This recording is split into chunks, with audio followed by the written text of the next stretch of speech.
اسلام آباد سے اہم ترین خبر شامل کرتے ہیں۔ وزیر اعظم شہباز شریف نے T20 ورلڈ کپ میں بھارت کے خلاف میچ نہ کھیلنے کا حتمی اعلان کر دیا ہے۔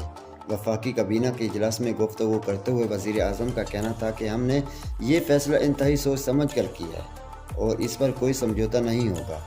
انہوں نے واضح کیا کہ کھیل کے میدان میں سیاست کی مداخلت کسی صورت قبول نہیں اور پاکستان کا یہ موقف اصولی ہے۔ مقبوضہ جموں کشمیر میں بھارتی فوج نے ریاستی دہشت گردی کی تازہ کارروائی میں 2 کشمیری نوجوانوں کو شہید کر دیا۔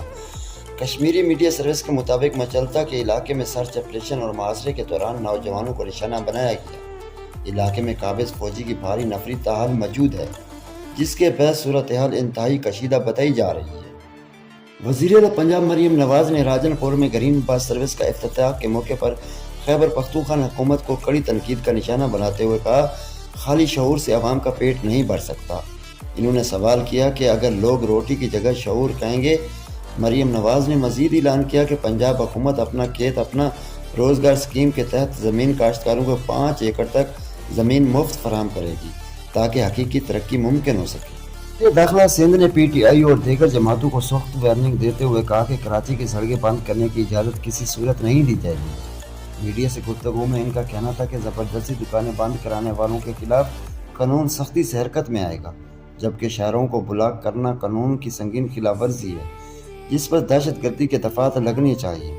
وزیر داخلہ نے واضح کیا ہے کہ احتجاج صرف پریس کلب کے باہر کیا جائے تاکہ عوامی زندگی متاثر نہ ہو۔ وزیر اعظم نے کہا کہ اس وقت ہم بنگلہ دیش کے ساتھ کھڑے ہیں اور عالمی سطح پر اپنے برادر ملک کی حمایت جاری رکھنی چاہیے۔ ان کا کہنا تھا کہ پاکستان کرکٹ کی بہتری چاہتے ہیں لیکن قومی وقار اور اصولوں پر کوئی سودے بازی نہیں کی جائے گی۔ یہ فیصلہ بین الاقوامی کرکٹ میں پاکستان کے مضبوط موقف کی عکاسی کرتا ہے۔ پاکستان سپر لیگ کے 11ویں سیزن کے لیے اسلام آباد یونائیٹڈ نے کیوی بلے باز ڈیون کولمے کو اپنی ٹیم میں شامل کر لیا۔ یونائیٹڈ نے جار مزاج بیٹر کے ساتھ 6 کروڑ 23 لاکھ روپے میں براہ راست معاہدہ کیا۔